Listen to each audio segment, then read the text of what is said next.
Mummy હવ આજે શું બનાવવું? આજે ઓલી રોટલી પડી છે ને એના રોટલી પીઝા બનાવીને. હાલો બનાવી દઉં. આજે આપણે બનાવવાના છે વધેલી રોટલીમાંથી પીઝા. તો સૌથી પહેલાં આપણે અહીંયા શાકભાજી કાપી લઈશું, જેમ કે ટમેટાં, ડુંગળી, કેપ્સિકમ, બાફેલી મકાઈ, કાપેલા લીલા ધાણા. હવે તેમાં રેગ્યુલર મસાલા, ચીલી ફ્લેક્સ, ઓરિગેનો, સ્વાદ અનુસાર મીઠું અને મેયોનીઝ લઈ લઈશું. હવે તે બધી જ વસ્તુને મિક્સ કરી લઈશું. ત્યારબાદ રોટલી લઈ લઈશું, તેમાં સેજવાન ચટણી અને ચીઝ લઈ લઈશું. હવે તેની જ ઉપર બીજી રોટલી લઈ લઈશું અને તેમાં પણ સેમ પ્રોસેસ કરીશું. હવે જે આપણે મસાલો બનાવેલો છે તેની ઉપર પાથરી લઈશું અને ઉપરથી ઘણું બધું ચીઝ ઉમેરી લઈશું. હવે આપણે એક લોઢી લઈ લઈશું અને તેને ગરમ થવા મૂકી દઈશું.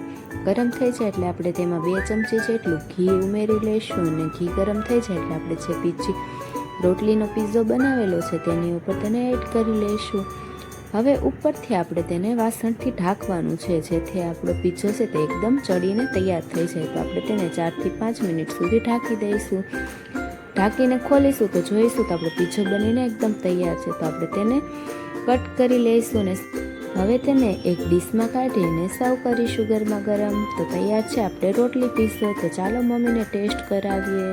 મમ્મી હવ રોટલી પીઝા રેડી છે.